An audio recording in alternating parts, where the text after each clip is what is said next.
to you as the chairperson of the Alliance for Affordable Internet, an initiative of the World Wide Web Foundation that comprises more than 80 members of civil society, the public sector, and the private sector. And our vision is to ensure that everyone, everywhere, will be able to afford a fast, reliable internet connection.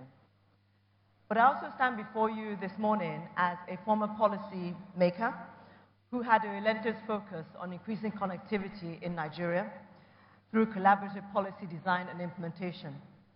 And finally, I stand before you here as a venture capital investor, seeking to capture the upside associated with technology-related investments in sub-Saharan Africa. So the implications of these three hats that I wear is that I'm going to speak on the areas of policy, of connectivity, innovation, and commerce. But I assure you that I will keep to the allotted time. We live today in a world that is more connected than ever before. In the relatively short time since the invention of the internet, it has revolutionized our world and has radically altered the way we work, the way we access financial services, we can buy and sell goods. In fact, connectivity has become so indispensable to modern life and development that last year, the United Nations set a new global goal: universal, affordable internet access for all by the year 2020. That really is a mere 4 years away. This ambitious goal underscores the importance of the internet access to development and empowerment. But the reality is that we have a long way to go to achieve this goal. Today, over half the world's population, 4 billion people, are still offline, unable to take advantage of the connectivity and opportunities that come with internet access. And nowhere is this problem more acute than in Africa. Across our continent, just 1 in 5 people is online today. And what's more, the growth is slowing. And if you've seen the recent statistics from the NCC, this is also prevalent in Nigeria. We're seeing a slowdown in growth in connectivity. Over the past year, internet use in Africa grew by just 1.8%. At this rate, it would take decades for Africa to reach the internet usage level currently seen in Europe. This gap becomes all the more real when you consider that it will exclude an entire generation from the benefits and potential of an internet connection. A recent report by the Alliance for Affordable Internet shows that at the current trends, we won't achieve the universal internet goal until the year 2042. That's more than 20 years beyond the target date set by the UN. This means that as half the world lives in homes connected to the internet, as they ride around in self-driving cars and create opportunity with information and knowledge they gain from the internet, the other half of the world, our half, will still be struggling to make basic internet and mobile broadband available and affordable for its people. As the world's digital revolution steams ahead, our continent is being left behind. This growing digital divide threatens to stunt our economic growth and hold back development. It denies information, opportunities, and voice to nearly 1 billion Africans. What is worse, this digital divide threatens to exacerbate existing inequalities. Women, rural dwellers, and the poor are the groups for whom an internet connection could make the biggest impact. Yet these are the groups least likely to be able to connect to the life-changing potential of the internet. To accelerate Africa's growth and development, we must seize the opportunities presented by this digital revolution. Letting them pass us by is an opportunity cost we cannot afford. What then is holding us back from achieving widespread access and taking advantage of the myriad opportunities for learning and growth that the internet provides? In one word, it's affordability. The inability to afford even a basic broadband connection remains one of the biggest obstacles to wider internet access and use across Africa. In some African countries, basic broadband costs as much as 58% of monthly average income, whereas in the US or in Europe, it's just a fraction of monthly income. Expanding connectivity and securing Africa's future in the connected world of today and tomorrow requires us to take bold action and requires us to take that action now. The good news is that we already know what to do.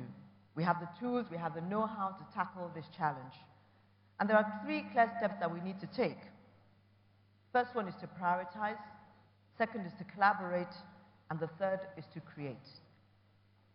So we must first prioritize. As it stands today, ICT and internet policy tends to sit towards the bottom of most political agendas, often pushed down by more visible economic, social, political, or security challenges. Yet, just because an issue is more visible does not necessarily mean it is more important. Connectivity can have a multiplier effect on efforts to tackle many of these ongoing issues. Research has shown that the power of connectivity to spur economic, political, and social growth and facilitate better security outcomes. Connectivity must become a priority at the highest levels of government.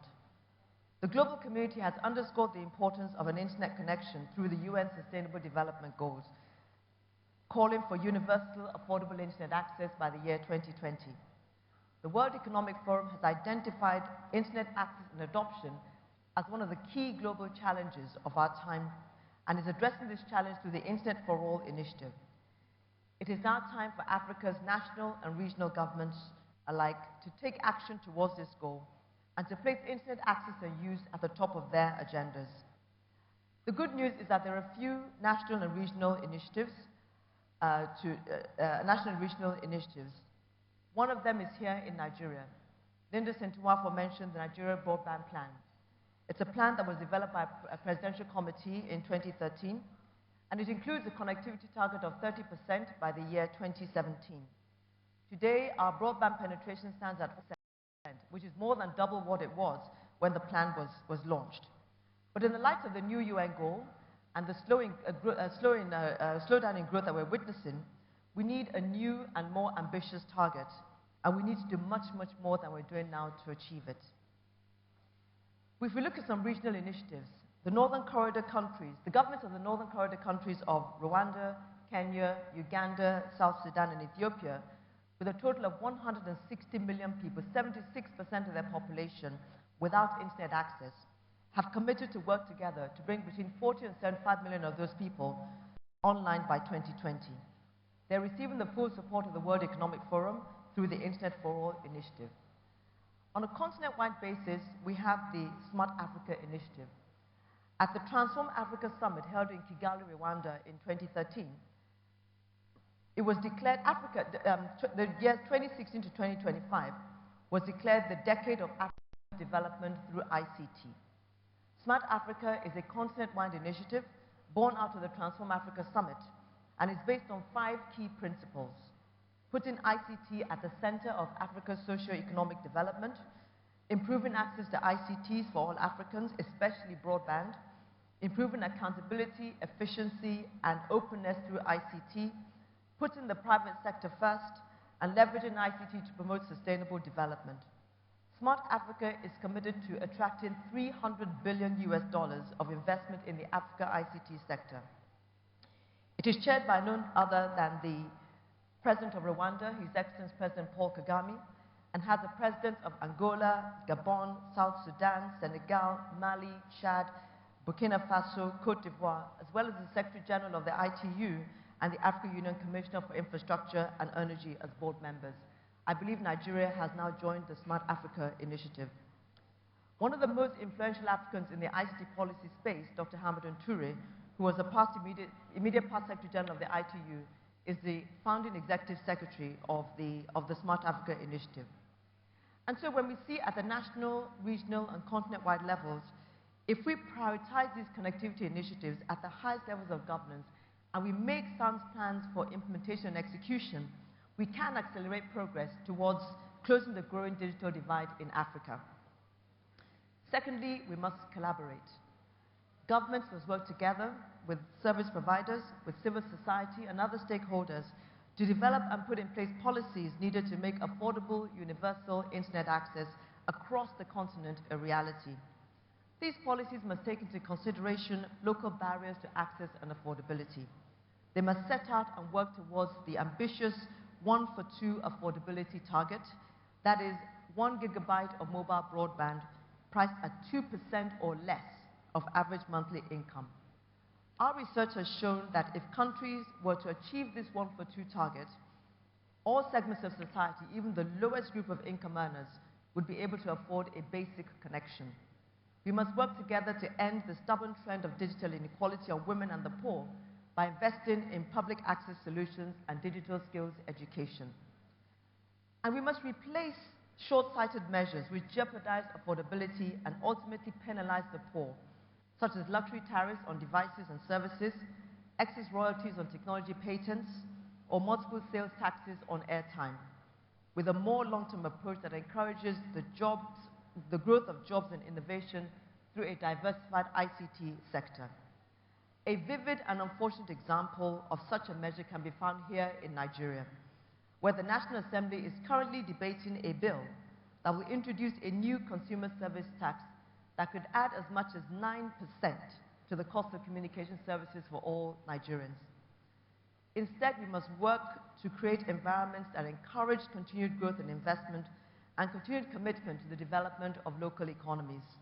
At the same time, we must ensure that a fair share of the resulting revenues stay in the country where they are generated, and this money is invested back into our communities. Third and finally, we must create. Securing our digital future will require us to not just be consumers of content produced in other parts of the world, but to be creators of our own content. In spite of all these developments in ICT infrastructure and hardware, and notwithstanding the penetration of global applications such as Skype, Facebook, and WhatsApp, Africans have cited the lack of relevant content as the main reason for not using the internet.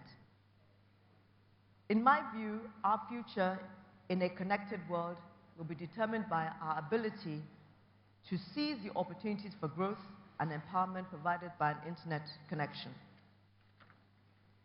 Developing content that is relevant to our needs. We must use technology to provide access to non-tech products and services that Africans really need. Financial services, education, healthcare, news, trade, commerce, in an affordable manner, solving some of the grand challenges that face our continent today.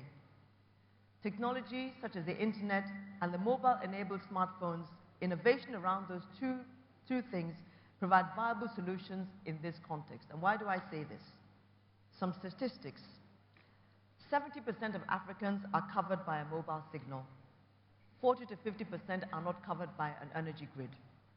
Mobile broadband connections are growing, and we expect there to be 500 million unique broadband users by 2020. Mobile penetration is 3 times bank penetration, and more people have access to a mobile phone than to basic health and education services, and herein lies the opportunity for us in Africa. Private capital and business building expertise, the venture capital firms such as the one that I'm a part of, Techplus2016 Capital, these things that they bring can fuel and accelerate the creation of profitable and sustainable ventures at scale. Companies such as Jumia, Konga, Jobberman, Ushahidi, a number of the companies that are in the hall this morning have demonstrated what can happen when some of our continent's brightest minds connect with the power of the internet. Over the last 2 years or so, Techplus2016 has encountered 700 companies all across Africa that are striving to create a better future for Africans through connectivity and innovation. And let me just give you a few examples of some of these companies. Today we know that Kenya is the home of the most advanced mobile money market in the world, M-Pesa, and that's primarily due to high mobile penetration and a low formally banked population. In 2013, Safaricom's M-Pesa service accounted for approximately 34% of global mobile money transactions by value, and over 48% of the adult population used M-Pesa on a monthly basis. However, despite its growing popularity for money transfer and mobile phone airtime purchase, fewer than 0.01% of businesses in Kenya had an M-Pesa merchant account. This meant that there was a latent opportunity to enable enterprises to capitalize on the increasing familiarity customers had with mobile money when doing business with them. Enter Kopo, a company that provides tools to facilitate the mobile payments through existing platforms, focusing on merchant payments that enable small and medium businesses to accept mobile money payments from their customers. Having now reached over 20,000 merchants in East Africa, Kopo is now extending to Ghana, Uganda, Tanzania, and Rwanda, and is working with mobile money providers interested in rolling out merchant payments. In addition, Kopo has launched a cash advance business leveraging on their payments platforms. and they're now offering East African small businesses financing, allowing them to grow and fill in a capital gap that exists in the market. We can look at Nigeria. Today, as you well know, Nigeria meets only 10